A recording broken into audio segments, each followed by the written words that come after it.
Welcome back to Learn SKN, and today we're continuing to look at the May-June 2016 CSEC POB Paper 2. And so we covered questions 1 through 3 in previous videos, and now we continue naturally with question 4. And so before we continue on to question 4, you know what to do. You like the video, subscribe to the channel, hit the notification bell so you know when you drop question 5. And of course, share the content with other persons so that you don't want to succeed all by yourself, right? So share the content, share the videos, tell a friend, look, I found this, blah blah blah, share with your friends. All right, good. So let's jump into it right now. Question 4. List 3 examples of each of the following. And so you have market structures, and then you have methods of retailing. And it's very straightforward, very simple. Market structures, you have things like monopoly, perfect competition, monopolistic competition. Those kind of things are market structures. So you have monopoly, perfect competition, monopolistic competition.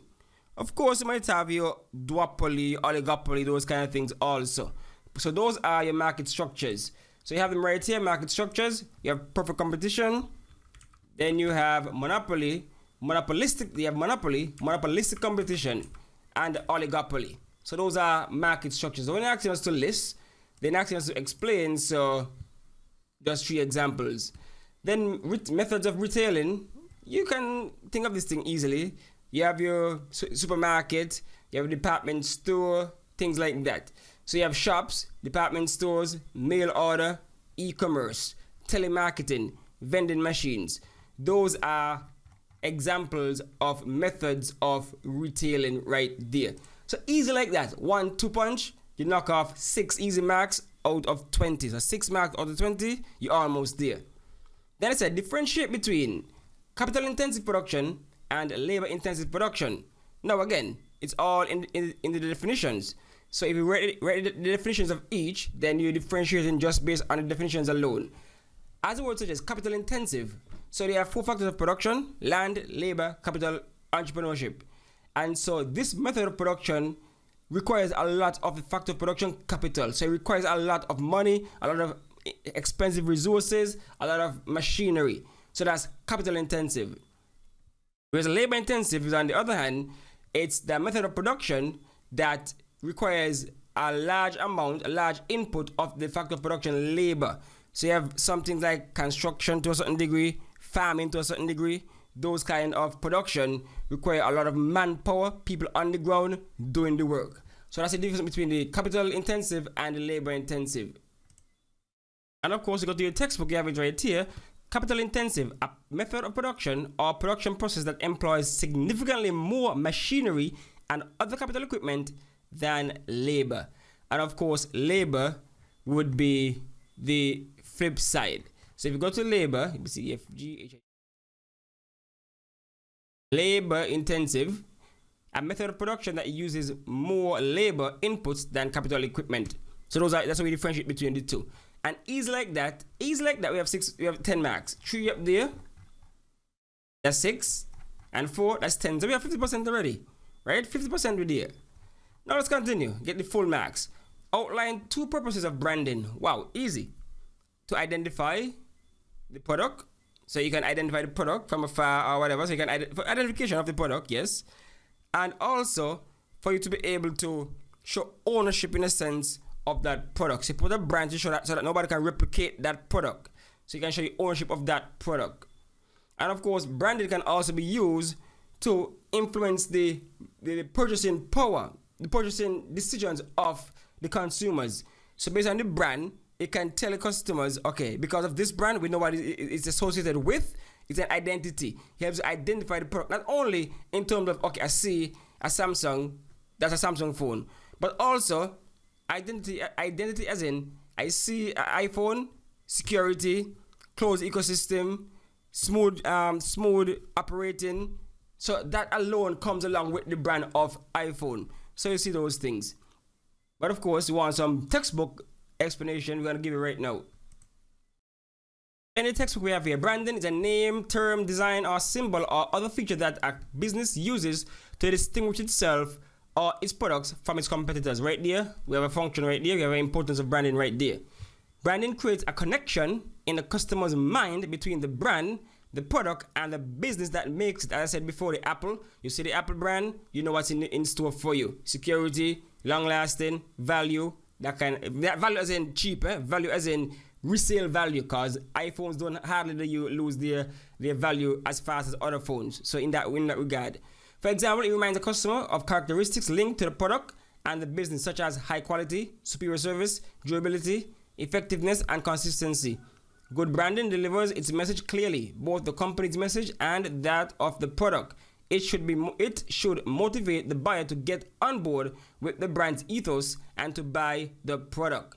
Good branding also cements users' loyalty. So branding can lead to loyalty, consumer loyalty, brand loyalty. Some people love the Samsung, love the Apple, love the Nike, love the Adidas. They swear by them to the hilt, right? So branding is not simply the packaging and that a product comes in, but extends to the product design, quality, place of sale, website design, promotions. So those are all reasons why branding, the purpose of branding. All right, so good. 4 marks. So we continue online. Very good so far. Oh my goodness, we almost finished. That was a short one. Explain 2 ways in which packaging helps in the marketing of goods. 2 ways in which packaging helps in the marketing of goods. Of course, packaging provides information such as the brand name, nutritional facts, place of production, that kind of thing. So information. So it provides information that you can use in your marketing. So the brand you can use for marketing. You can use the nutritional facts for marketing, things like that. It also provides a convenient holder for the product, right? You have for example, you might want to sell a certain juice, but it might be too big, container might be too big, so you can't market it properly to, like, say, children going to school and things like that. So you might want to put it in a nice small bottle, that's part of the packaging. Now you can use that for marketing purposes to say, okay, we're marketing towards a child to put them in the lunch bag so they can have this drink to take to school. Or the reverse, a large packet for wholesalers, things like that. So those are ways packaging can help. But of course, we're going to dive deeper into packaging just now.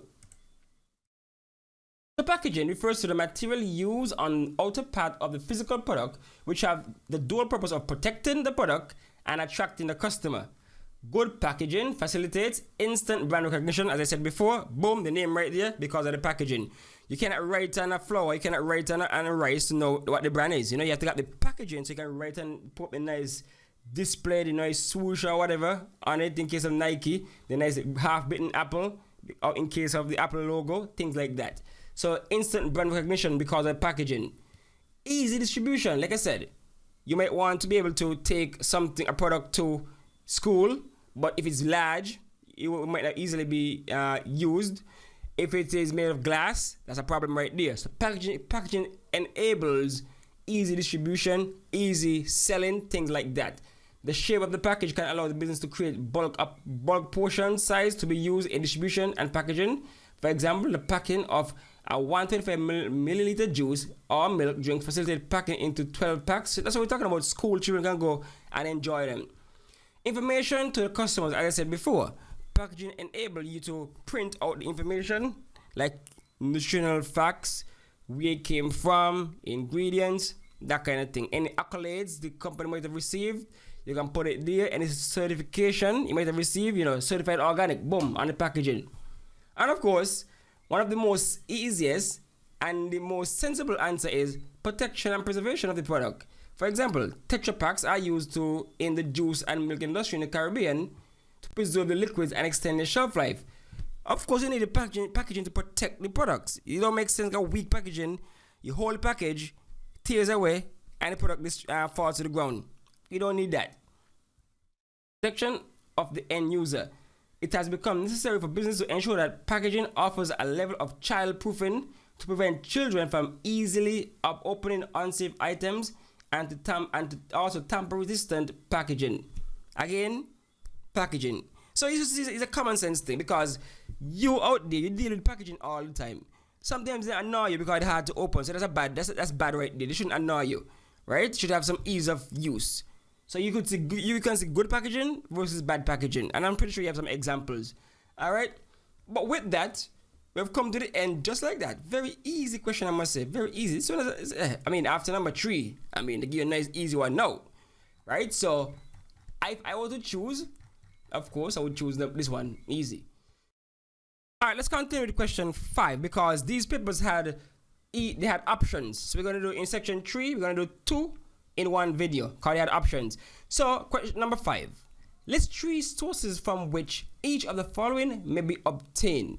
And so we have short-term financing and long-term financing. So we're looking for the sources of these financing options. And in the textbook, we have a slew of them. So for short-term, you have overdraft. This is overdrafting an account so that the account goes into deficit for a short period of time. So your bank overdraft is one. Then you have a loan from a family. Short-term secured loan. This is a loan for which borrowers pledge some assets to act as collateral for the loan in case of default. Then you have short-term unsecured loan. You had retained profit, so that's the money from doing the daily operations of the business. This is profit reinvested in the business rather than withdrawn or paid to owners. Then you have trade credit. This is a business-to-business agreement in which a customer purchases goods while agreeing to pay at a later date. You have a promissory note, similar to our trade credit. This is a design document containing a promise to pay a particular amount of money to a specified person at a specified date. Then you have installment credit, indigenous credit, so all these are credits. Private money lenders, you have a little loan shark and things like that, the private money lenders, the money lent to individual or company so you have your loan sharks. Then you have advances from customers. This simply means customers pay for goods or service before they receive it. You have factoring, is a financial arrangement in which the factoring company collects invoice payment on behalf of another company. Then you have sales of assets, right? So all those are examples of short-term financing. Then you have long-term. Issue new shares. So for companies, private limited companies, public limited companies, they can issue new shares for long-term financing. Stock market flotation. So this is the flotation is when a private company is converted into a public company by issuing shares available to the public. So that's why you call an IPO, going public. You get some money for long term. Then you have debentures. Debentures are issued by larger companies or government to borrow money. Then you have government loans and grants, crowdfunding, Indiegogo, GoFundMe, those kind of things. And then you have venture capital, angel investors. Of course, you have hire purchase. It's a long-term financing, and leasing. So all those are sources of short-term and long-term financing. And just like that, 6 marks out the way, easy so. Then I said differentiate between savings and investment. Differentiate between savings and investment. So this is pretty much self-explanatory in terms of savings. You know what savings are? So savings is where you put money aside, you put money in a bank or in a financial institution or some other way, but you put money aside for just in case there's a future need for that money, right? So you put money aside for some future need. So people save by putting aside money in a bank or building society savings. Savings allow people to better deal with unexpected financial situations that can sometimes occur in life. In addition, regular savings allow people to accumulate money over a long period of time in order to afford to achieve set financial objectives. For example, funding their children going to university. Good. So savings is where you put money aside in a bank account, in some other form of formal or informal saving institution. So you put it aside to be used for unforeseen events or for emergencies or future events. Good, that's savings. Now investment, on the other hand, there are different ideas behind it. So savings, you're using it to accumulate money over a long period of time or over a future period of time. Investment, on the other hand, means putting money into investments. So we're not going to use the same word, right? So investing means putting money into something, so in hopes of getting a future return. So you put money into an asset in hopes of getting a future return. That's what investment basically is. So you put in now, so you're not going to get paid off right now. But in future, you're going to get the returns. I'm hoping to get the returns. That's one of the key differences with investment versus savings. Because if you have a savings account right there, it's readily available, you can go and withdraw, things like that. But with investment, it's not going to be rewarding right now. It's for future returns in the future. So goals, so you'll get the benefit of an investment somewhere along the line, down in the future. So investing means putting money into investments with a hope that this money will grow over the long term. Such investments include stocks, bonds, mutual funds, property. If you were trying to accumulate a relatively small amount of money for a short goal, such as buying a TV, then savings, see right there, savings would be appropriate. However, if you were saving for a significant long-term goal, such as pension or retirement, then investing would be preferable. So you see right there, savings, you can touch it right now. It's more short-term, just in the future, just in case something happens, but you can save long-term if nothing happens. But investment, the rewards are not seen until later on, later down. One difference between savings and investment is that investments are more risky than savings. A savings account in a bank is typically low risk. You would expect to earn modest but regular interest on the money you save, and the capital is guaranteed. But for investment, you know they can go south. You buy bonds or stocks, the government default, you ain't getting nothing. The company goes under, you getting nothing. Things like that. Alright, so those are some. That's the difference between investment, savings, and investment. Alright, next one. Outline 2 ways in which the internet has influenced investment activities. So we know that internet makes everything so much readily available, right at your fingertips. So that's one way in which it influences investment activity. You can actually sit home and invest in the stock market from a terminal, from a computer. You can even do that on your own. Back in the day, you might have wanted somebody to be the broker or something like that. But now, the internet enables you to do your own investing. So apart from having it readily available to invest, you now are empowered to do your own investing because you have the computer, you have the phone, you have things like Webull, we have things like a popular one is Robinhood, a very popular app that can be used to invest in stocks, right? Apart from all that I mentioned, the internet also allows you to find information on the various investment options that are out there. Because now you can go and research, look up this bank, look up this company, see what they're doing, see if they're even worthy of your investment, things like that. So the internet allows you to have more information about that investment you want to make. So 3 things to cover just now in which the internet influence investment activities. 1, the internet allows you to be empowered to do your own investing. That's 1. The internet allows you to find more data, more information on the companies, so it's readily available to you. That's 2.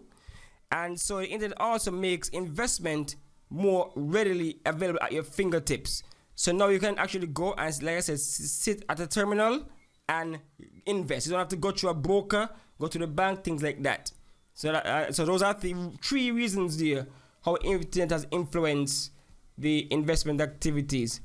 And then of course also you have the negative side of things, right? Where the internet allows for some levels of more risk in investing, because a lot of hacking can going on, a lot of cybersecurity now can be breached, and that can cause investments to be, turned up on their head, things like that, right? The internet can allow for persons to basically manipulate stocks, but just by look at Elon Musk. Elon Musk sent out a tweet about Dogecoin, and all of a sudden Dogecoin price gone up, right? And then he talk about Bitcoin, Tesla stopped accepting Bitcoin, and all of a sudden Bitcoin price gone down, things like that. So the internet allows for these things to happen.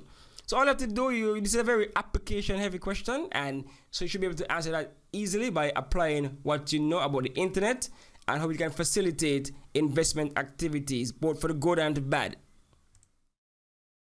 Another thing about the internet and in investing, the internet also allows you to better track your investment, So you can easily pull up your account, see your portfolio, see if they're going up or down, left or right, so you can see the way the market is going. Before the internet, you had to rely on newspapers or the television to see what the stock market is doing, the stock exchange. But now with the internet, you just jump on, track your progress, track what your stock's doing, things like that, readily, easily available to you. But of course, also the internet allows for you to invest in wider markets, Because back in the day, you know, look at CSME and CARICOM.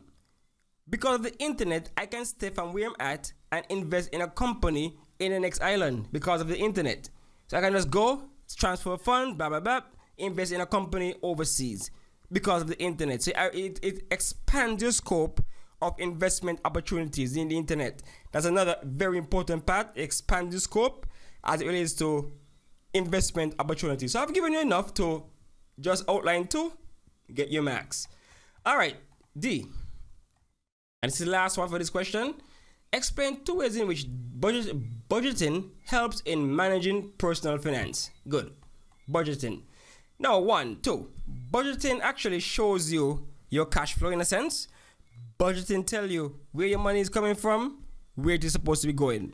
So that's 2 things right there. You have to track your monies, track your spending, track your finances. So it helps you to keep a record of your financing. So it helps you to track your expenditure. So it tells you where your money is going, who you owe, who you have to pay, etc. It also tells you to how your input, your revenue, where it's going to come from, your income, where it's going to come from, how much you're going to get, so you know how much you're working with, so you know how much you expend in terms of bills and things like that. So all those ways in which budgeting helps you to track or manage your personal finances. If you look in the textbook right here, what is budgeting? A budget enables an individual or business to understand the balance between income flowing in and outgoings flowing out over time. So it gives you your where your money coming from, where you're going. It also helps you to facilitate savings. So here we go. For many people, some outgoings will typically be regular and fixed in nature. For example, each month the rent will need to be paid. There may be loan repayments, car payments, etc. It is important that there are always sufficient funds to cover these fixed outgoings. Otherwise, debt could mount up quickly. So that's why the budget helps you to manage your debt. Example, an individual can decide how many times a month they wish to eat out in a restaurant, and that's all based on their monies. Income received can vary considerably over time for individuals, although some people earn a regular income from employment or pension, others do not. So your budget helps you to streamline your income, know where you're coming from, and you know how to spend it with the expenditure. Also, extending a budget into the future is helpful. It means you can forecast how much money you will need to save to pay fixed budget items and other recurrent expenses. So you see how important the budget is. It helps you to plan your future in terms of savings. It helps you to plan your spending. It helps you to see where your money coming from. So all in all, you will be able to manage your financing easily. You can actually do forecasting to know, okay, I'm expecting this amount of money. This is what I have to spend. This is what I have to save to reach this goal, etc., etc. So budgeting is a very important tool in managing your financing. All right, so that's it right there for this paper. Not this paper, sorry. For this question, for this video. That's the last thing. Number 5. So we completed number 4 and 5 today. And so next time, we're going to complete number 6 and 7. And the only way to know when I drop number 6 and number 7 would be to, of course, like, subscribe, hit the bell, so you know when Learn SKN drops that video. Alright, so thanks for watching. Thanks for listening.